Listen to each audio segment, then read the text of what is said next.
Est-ce que ça vous arrive de vouloir dire non, mais de céder à la dernière minute pour éviter les larmes, la colère ou simplement la déception de votre enfant ? Dire non, ça peut sembler très simple, mais pour un parent, ça réveille souvent des émotions très complexes. Alors aujourd'hui, explorons ensemble pourquoi il est parfois difficile de dire non et comment surmonter ces obstacles pour aider nos enfants à grandir. Bienvenue sur Kinéline, l'émission de bien-être émotionnel pour toute la famille. Je suis Céline, kinésiologue, et ici je vous propose des pistes et des outils pour mieux comprendre et accompagner les émotions, que ce soit celles de vos enfants ou les vôtres. Kinéline, votre bien-être émotionnel au cœur de chaque épisode. L'une des principales raisons pour lesquelles dire non est si difficile, c'est la peur parfois inconsciente de perdre l'amour de notre enfant. Quand un parent refuse quelque chose, il craint souvent que ça entraîne une réaction négative ou un rejet de la part de l'enfant. Par exemple, un enfant qui dit « je t'aime plus » ou qui boude après un refus, ça peut réveiller chez le parent une peur profonde de ne pas être suffisamment aimé. Et cette réaction peut être particulièrement intense chez les parents qui ont une blessure émotionnelle d'abandon ou de rejet. Alors il est essentiel de comprendre que ces réactions de l'enfant ne sont pas des signes de désamour, mais simplement des expressions de sa frustration. En apprenant à dire non sans craindre de perdre l'amour de l'enfant, nous lui offrons un cadre stable et nous lui montrons que notre amour est constant, même si nous posons des limites. Alors essayez de prendre une grande respiration lorsque vous ressentez cette peur.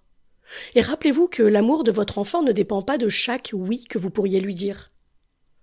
Le cadre et la sécurité émotionnelle que vous lui offrez sont au contraire des preuves d'un amour profond et bienveillant. Une autre chose qui est importante, c'est d'assumer le rôle de figure d'autorité, malgré les blessures liées à l'autorité.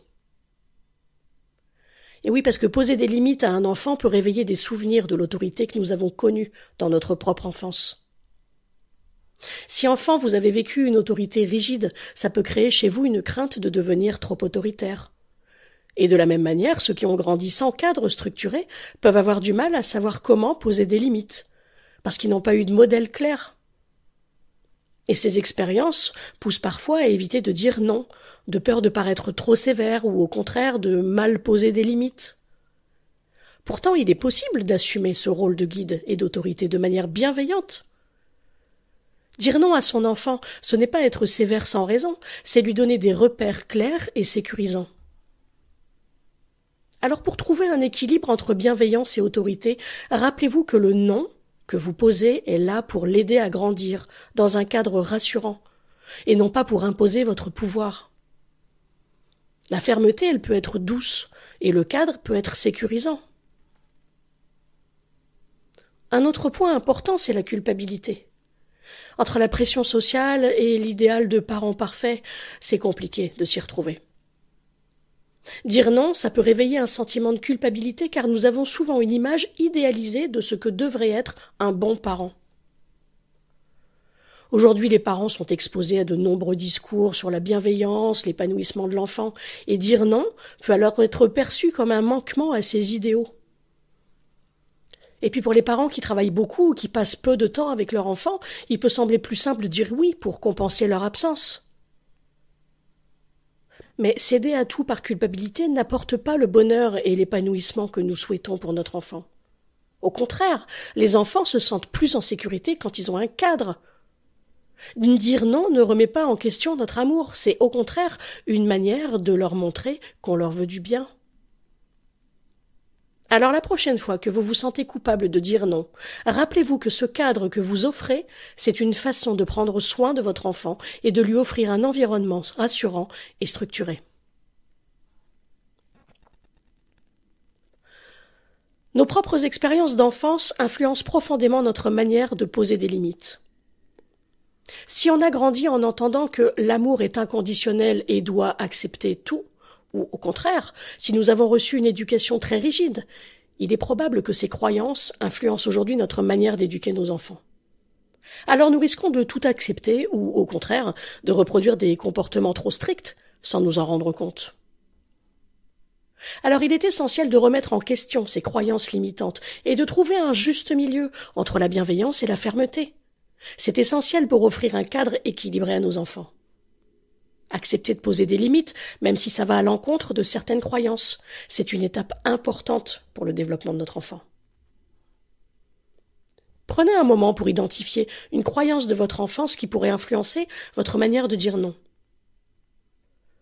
Alors un exemple de croyance, ça pourrait être un bon parent doit toujours rendre son enfant heureux. Ce qui est totalement faux.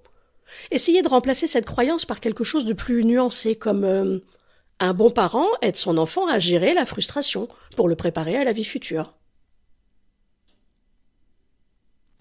Et puis il y a aussi de nombreux parents qui craignent que le fait de dire non blesse émotionnellement leur enfant. Mais cette peur, elle est souvent irrationnelle, mais elle est puissante, et elle découle parfois de notre propre vécu, ou de l'idée qu'un enfant heureux, c'est toujours un enfant satisfait. Mais pourtant, apprendre à accepter la frustration et les refus, c'est une composante essentielle du développement émotionnel d'un enfant. Dire non ne traumatise pas l'enfant, au contraire, ça lui apprend que tout n'est pas accessible ou possible immédiatement. Et en lui posant des limites bienveillantes, vous lui donnez les outils pour gérer les contraintes de la vie et sa vie future. Si cette peur est présente en vous, rappelez-vous que votre non ne lui fait pas de mal, mais au contraire, ça lui offre un apprentissage nécessaire pour développer sa capacité à s'adapter à la frustration et développer sa résilience. Un autre point extrêmement important, c'est la recherche de la perfection et la peur de mal faire. Parce que dans notre société, la parentalité est sous le regard constant de l'opinion publique. Et ça crée une pression à la perfection. Et cette pression pousse de nombreux parents à chercher à être parfaits, à tout faire pour combler leur enfant et à répondre à toutes leurs demandes. Dire non, ça pourrait être perçu comme un signe d'imperfection ou d'incapacité à combler ses besoins. Mais c'est impossible de tout faire parfaitement. Et cette recherche de perfection, elle crée plus de stress que de bien-être. Donc acceptons que nous ne sommes pas des parents parfaits, mais par contre nous sommes des parents aimants, qui posent des limites avec bienveillance. Et ça permet de relâcher la pression. Alors dites-vous régulièrement qu'un parent n'a pas besoin d'être parfait pour être un bon parent. Poser des limites, c'est un signe d'amour et de respect, pas un échec. Il peut aussi y avoir la peur de la crise et de la confrontation avec l'enfant. Parce que la colère et la frustration des enfants peut être intense, et la peur de la confrontation rend parfois difficile le fait de dire non. Certains parents redoutent les crises de colère, les cris ou les pleurs pour éviter ces scènes, ils préfèrent céder. Cependant, en agissant ainsi, l'enfant apprend que chaque non peut se transformer en oui s'il se montre suffisamment insistant, surtout si la colère fait céder le parent. Donc il a tout intérêt à continuer à se mettre en colère. Gérer les émotions fortes d'un enfant, c'est une tâche difficile mais essentielle. Ça lui apprend que même les refus font partie de la vie et qu'ils ne mettent pas en danger la relation avec ses parents. Essayez d'accueillir la colère de votre enfant sans la craindre. La colère, elle est passagère et ça lui permet d'exprimer ce qu'il ressent face à la frustration. Il a le droit d'être en colère. Par contre, il y a une manière d'être en colère. Il ne peut pas vous hurler dans les oreilles, il ne peut pas vous taper, il ne peut pas être violent, il ne peut pas être insultant. Donc s'il a besoin d'être en colère, s'il a besoin de taper et de crier, il peut aller dans un autre endroit, taper et crier dans son oreiller. En tout cas, je vous remercie de m'avoir écouté et j'espère que cet épisode vous aura donné des clés pour comprendre et accepter l'importance de dire non à vos enfants.